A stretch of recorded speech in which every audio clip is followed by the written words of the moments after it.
ahí abajo del coche. No, es E85 BPC. Está completamente deshecho. Eso sucedió el 3 de enero. Roberto Hernández fue atropellado en Iztapalapa. Tenía 52 años, iba a recoger a su novia Wendy cuando un auto azul lo embiste y arrastra por 2,5 kilómetros. Se lo hemos contado aquí. La mujer que presuntamente iba manejando el coche nunca se detuvo. Es una enfermera llamada Gabriela. Horas después, esta mujer llegó a su casa en el municipio de Nezahualcóyotl, en el Estado de México, a bordo del mismo auto azul que habría estado involucrado en la escena. El coche con las mismas características fue abandonado 3 días después en otro punto. Bueno, pues más de un mes, 38 días exactamente después, la detuvieron. Esta es una orden de aprehensión emitida por un juez de la Ciudad de México. En esa orden, usted está siendo imputada por el delito de homicidio calificado. La imputación significa una acusación. Fue en Oaxaca y así es como agentes de la Policía de Investigación de la Ciudad de México detienen a esta mujer 520 kilómetros de distancia de donde ocurrió este asesinato en el municipio de la heroica ciudad de Ejutla de Crespo, en este estado del sur, en Oaxaca, entre la noche y la madrugada del día de hoy. Actualmente, la presunta agresora está en el Centro Femenil de Reinserción Social de Santa Marta, Acatitla, donde se va a determinar su situación jurídica. Le repito, va a ser juzgada por homicidio calificado.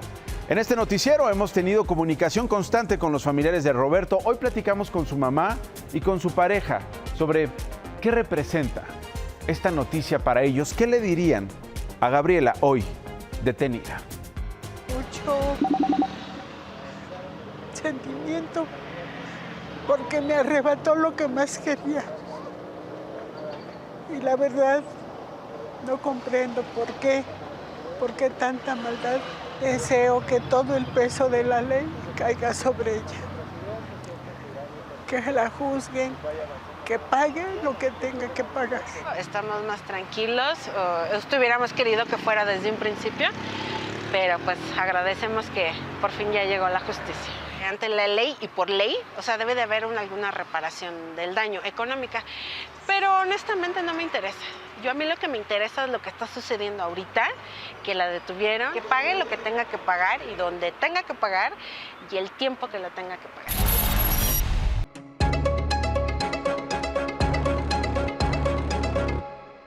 Sarampión en la Ciudad de México. Hoy el gobierno reportó la primera muerte por esta enfermedad en la capital del país, la cual sucedió el año pasado, apenas ahora la reportan.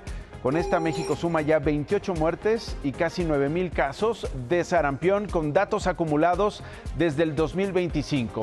Hoy el secretario de Salud de Durango, Moisés Nájera, comunicó la muerte de otro niño de 8 años de edad en ese estado asociada al sarampión. Este fallecimiento aún no se reporta en el conteo de la Secretaría de Salud Federal. Pero regreso a la Ciudad de México porque sucedió hoy algo extraño en esta conferencia que dio con parte de su gabinete, la jefa de gobierno Clara Brugada, quien aseguró que la situación en la capital es manejable y así interrumpió a la secretaria de Salud, Nadine Gassman, para hacer una petición. Las alcaldías que tienen más casos activos... Perdón, tantito, pero no estigmaticemos. O sea, se va a dar esta información, pero creo que no se vale que si una alcaldía tiene más, entonces podamos encabezar notas diciendo tal alcaldía, porque es muy sensible esta información y puede generar incluso rechazo. Pero entonces, ¿cómo se cuenta? ¿Cómo se catalogan? ¿Cómo se ubican estos casos, si no por alcaldía, si no por estado, si no por país, con esta emergencia que en muchas otras partes del planeta alerta a las autoridades de salud? Bueno, la secretaria Gassman confirmó que la capital registró 184 casos de sarampión, de los cuales 140 se consideran activos.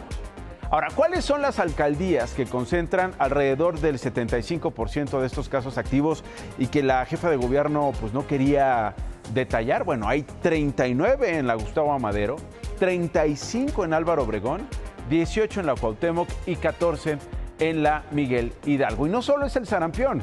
Ahora la Secretaría de Salud reportó un aumento del 12% en los casos de tuberculosis respiratoria. Informó que del 25 al 31 de enero de este año se registraron 334 casos, con lo que suman ya 1,289 en lo que va del 2026. En su boletín epidemiológico, la Secretaría reportó un aumento respecto al mismo periodo del año pasado, cuando apenas se contaban 1,151 casos. Los estados donde hay más contagios por esta enfermedad son Veracruz, Baja California y Chiapas. Los síntomas de esta enfermedad son tos, fiebre, fatiga y pérdida de peso, así que por favor esté muy atenta, esté muy atento. Y por unanimidad, el Senado aprobó en comisiones la reforma que establece de forma gradual la semana laboral de 40 horas. Es un dictamen turnado ya a la mesa directiva para que sea votado este miércoles en el Pleno. Se espera que mañana se apruebe. Esta propuesta plantea establecer desde la Constitución una jornada laboral de 40 horas con reducción progresiva y mantiene el derecho a un día de descanso por cada 6 de trabajo. Tengo más del Senado.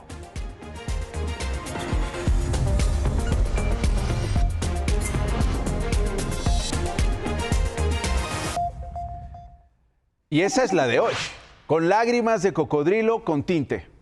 ¿Se acuerda del salón de belleza en la Cámara Alta? Bueno, hoy la senadora del Partido Verde, que fue sorprendida en este lugar, salió a defenderse, lloró y acusó que sus colegas de la 4T no la defendieron. ¿Y tiene un costo? Efectivamente, el fuego amigo por la estética VIP en la Cámara de Senadores le trajo un costo, pero político, a la senadora del Partido Verde, Juanita Guerra, quien hoy se animó a romper el silencio. Solamente en 3 ocasiones. 3 ocasiones desde hace un año que me invitaron. Sí lo pagamos. Fue únicamente 500 pesos. Las otras ocasiones fueron solamente 300 pesos. Después, rompió en llanto y con la voz entrecortada, la senadora dijo que sus compañeras legisladoras la dejaron sola. Quienes me invitaron no han tenido solidaridad. Al contrario, han dicho, ni siquiera han desconocido y han dicho que no conocen ni siquiera el lugar cuando ellos me invitaron. Y pues ya con el tinte, o mejor dicho, la daga incrustada, echó de cabeza a quienes le invitaron a usar el servicio de belleza. Pero como dice el dicho, se dice el pecado, mas no el pecador. ¿Quién le invitó a usted a ese servicio? Unas compañeras del grupo parlamentario de Morena. Quien haya hecho la invitación a todas las demás de los distintos parlamentarios tendrán que decir quiénes fuimos invitadas y quién instaló ese. Y las morenistas, en montón, volvieron a negar algún vínculo con la estética. Las han mal informado. Las han mal informado. Hablemos de la reforma laboral. Ya hablamos de ella, pero lo que queríamos saber es eso. Absolutamente falso. ¿Nunca lo usaron? Absolutamente falso. Como Judas negó a Jesús 3 veces, pero la senadora Juanita les respondió con una cita bíblica. Y quien levante la piedra o aviente la piedra, quien está libre de causa. Mis compañeras no han sido solidarias.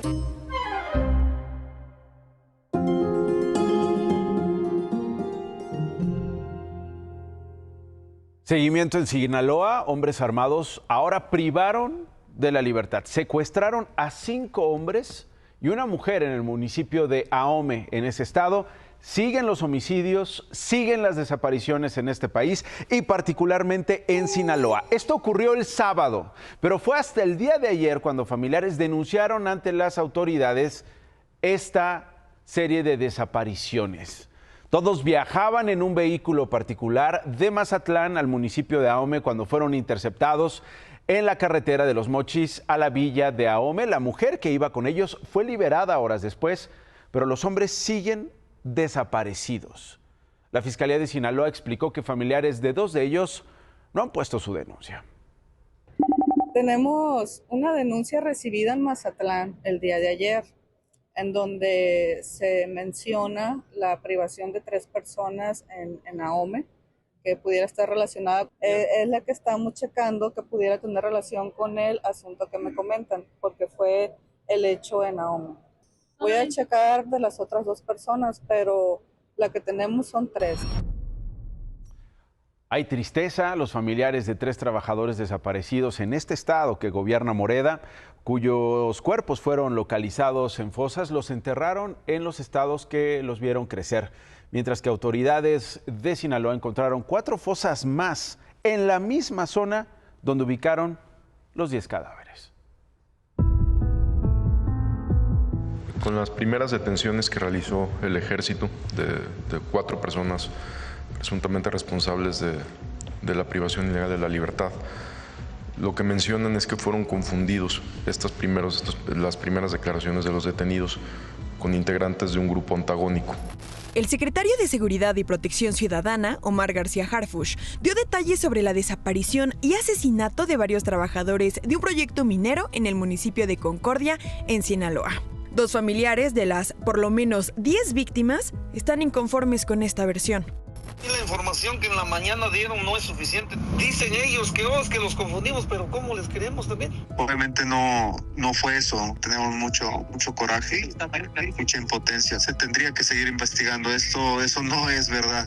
El hallazgo de los trabajadores en una fosa del predio El Verde, a poco más de 15 kilómetros de donde laboraban para la empresa minera Vizsla Silver, abrió una caja de Pandora y sacó a la luz 4 fosas más. Los restos no han sido identificados. El día de ayer se trabajaron 2 fosas. En cada fosa se recuperó una osamenta en cada una. Hay aproximadamente 4 fosas. Entonces ahorita se siguen trabajando las otras 2. Todo indica que esto no es nuevo. En una entrevista a medios locales, excontratistas de Vizsla Silver dijeron que la empresa sabía sobre la situación de inseguridad. No fue un hecho aislado. La empresa estaba al tanto de esto, no solo al tanto, sino que recibían amenazas directas. Nosotros recibíamos amenazas directas de los grupos delictivos, nos obligaban a seguir trabajando en esta situación. El 4 de abril del año pasado, personal de la empresa anunció una pausa en los trabajos de campo debido a las condiciones de seguridad en la zona.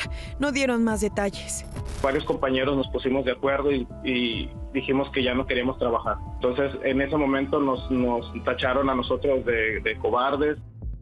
De los 5 trabajadores que ya fueron identificados, hoy enterraron a 3, al geólogo José Manuel Castañeda de Guerrero y a los ingenieros José Ángel Hernández e Ignacio Salazar, ambos de Zacatecas.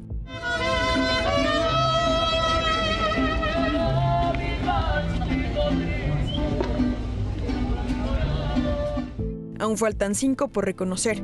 Juan Pablo es uno de ellos. Sus familiares dicen que no se van a rendir hasta que lo encuentren.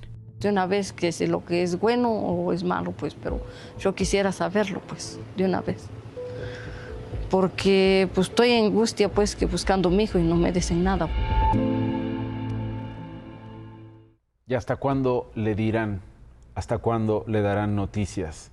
¿Hasta cuándo la van a contactar para decirle cómo van las pesquisas y dónde están buscando a su hijo? De ella y de los demás familiares, por supuesto. Me voy a Sonora y trabajadores y representantes de la industria minera están convocando a una manifestación de las oficinas de la Asociación de Ingenieros de Minas, Metalurgistas y Geólogos de México a la Catedral de Hermosillo el próximo sábado. Pero no son los únicos. Estos se suman a otros casos mediáticos y masivos que han ocurrido en Sinaloa en lo que va del año, como el de los 4 turistas originarios del Estado de México privados de su libertad en Mazatlán el 3 de febrero. Una mujer y una niña que los acompañaban fueron abandonadas con vida. ¿Cómo olvidar el caso de la influencer Nicole Pardo, conocida como la Nicolette, también allá en Sinaloa, en un gobierno morenista? Ella fue privada de su libertad el 20 de enero en Culiacán. 4 días después fue localizada con vida. ¿Pero qué dicen las autoridades de ese estado? ¿Qué dice el gobernador? ¿Cómo olvidar lo que declaró el 5 de febrero cuando le preguntaron de lo que pasaba en Tequila y respondió así? ¿Cómo ve el asunto de Tequila? No sé lo de Sinaloa, menos lo de... No, discúlpame. Apenas lo vengo volando y ahí es donde me di cuenta. Sobre Tequila, por hechos de corrupción y posibles nexos con el crimen organizado, la Comisión Nacional de Honestidad de Morena apenas se dio cuenta que tenía un alcalde vinculado al crimen organizado.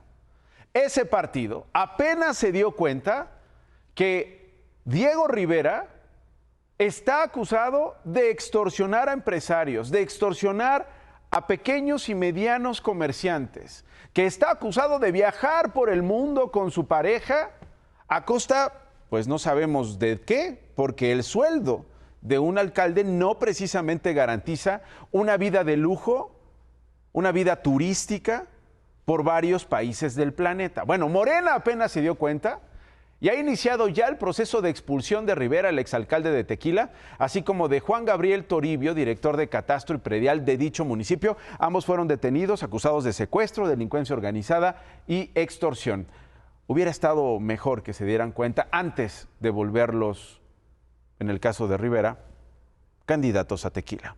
En ese municipio, el gobernador de Jalisco, Pablo Lemus, anunció inversiones por 500 millones de pesos para impulsar la recuperación económica, la recuperación social y turística del municipio. El gobernador aseguró que en Tequila se acabaron las extorsiones. Ojalá y esto en la realidad sea cierto.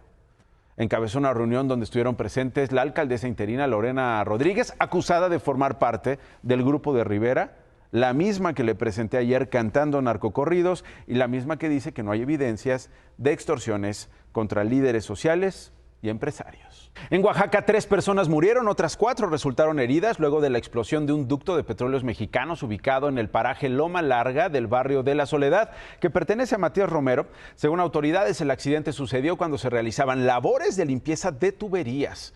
El estallido también habría provocado un incendio en una estación de rebombeo cercana. La zona finalmente fue acordonada por personal de Petróleos Mexicanos y elementos de la Marina. Esta noche se confirman 2 cambios en embajadas de nuestro país. Hoy el canciller Juan Ramón de la Fuente anunció los nombramientos de las próximas embajadoras de México en Belice, Luisa Vallejo, y en Guatemala, Luz Elena Baños. Este último en Guatemala es interesante porque va a sustituir a Romeo Ruiz Armenta. ¿Y quién es Ruiz Armenta? El esposo de la gobernadora morenista de Campeche, Laida Sansores. Él se va. ¿Será por la crisis que tiene la gobernadora? Lo mismo con periodistas que con el rector de la Universidad Autónoma Local o con los propios diputados en el Congreso local. No sabemos, pero estos movimientos ya se dieron a conocer y esperaremos que el Senado los confirme. Regreso a nuestro país. Esto sucedió hace unas horas en una tienda de vinos y licores en Coatzacoalcos, Veracruz. ¿Por qué es importante? Porque es el reflejo de lo que ocurre todos los días, a plena luz del día. En este caso, en una de las principales avenidas de esta ciudad veracruzana, pero que puede ocurrir en cualquier ciudad de la República Mexicana, sin que a tiempo lleguen los policías a defender a los afectados. El guardia de la licorería El Vikingo de Coatzacoalcos, Veracruz, observa a un motociclista fuera de la tienda. Abre la puerta para intentar protegerse de un hombre que le dispara. Cae al suelo y se cubre el abdomen. El agresor trata de disparar. El arma falla, cruza la puerta. No se rinde. Pretende destrabar la pistola. Su cómplice aguarda en una moto. Vuelve a apuntar, pero no salen balas. El guardia aprovecha y se arrastra al interior de la vinatería. El arma se resiste, pero el sicario no se rinde. Recoge algo del suelo y entra al local. Se toma su tiempo y por fin destraba la pistola. Vuelve a apuntar. Se acerca al vigilante y al parecer le dispara. El hombre y su cómplice huyen. 40 segundos, duró el ataque. Y para variar, en Veracruz hay poca información sobre esto que le acabo de mostrar. Lo que sabemos es que el vigilante agredido llevaba apenas 4 días laborando en el establecimiento, que habría recibido atención médica después del ataque, pero hasta ahora ni el agresor ni su cómplice han sido detenidos.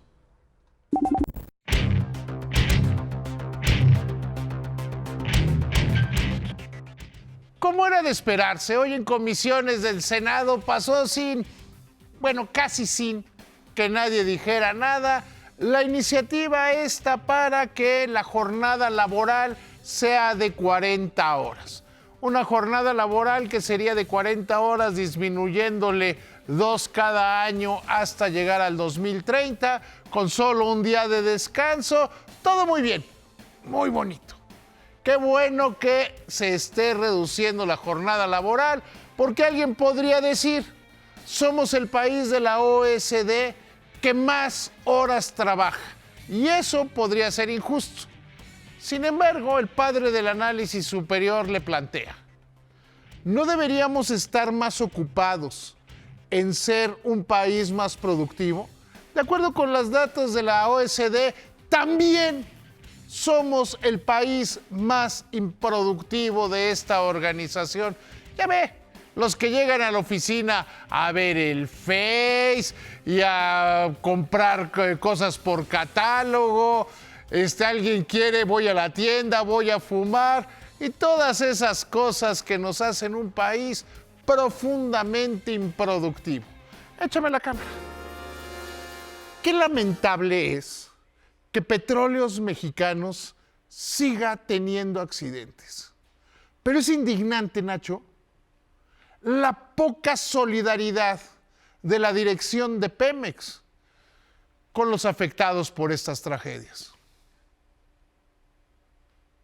Hoy la presidenta de México informó que los homicidios dolosos se redujeron 42% a nivel nacional de septiembre del 2024 al pasado mes de enero de este año, al registrar un promedio diario que descendió de 86 a 50 víctimas, es decir, 36 asesinatos menos por día. Más noticias. La presidenta Claudia Sheinbaum encabezó la ceremonia por el 111 aniversario de la Fuerza Aérea Mexicana, donde se reafirmó el compromiso de servir al pueblo y proteger la soberanía nacional. El vicealmirante Manuel Farías, implicado en el huachicol fiscal, envió una segunda carta a la presidenta Claudia Sheinbaum para denunciar que la Secretaría de Marina se niega a entregar la información para su defensa. La ministra Lenia Batres asumió de manera provisional la presidencia de la Suprema Corte de Justicia de la Nación, debido a que el ministro Hugo Aguilar se encontraba en una comisión oficial. Gracias por elegirnos. Hasta mañana.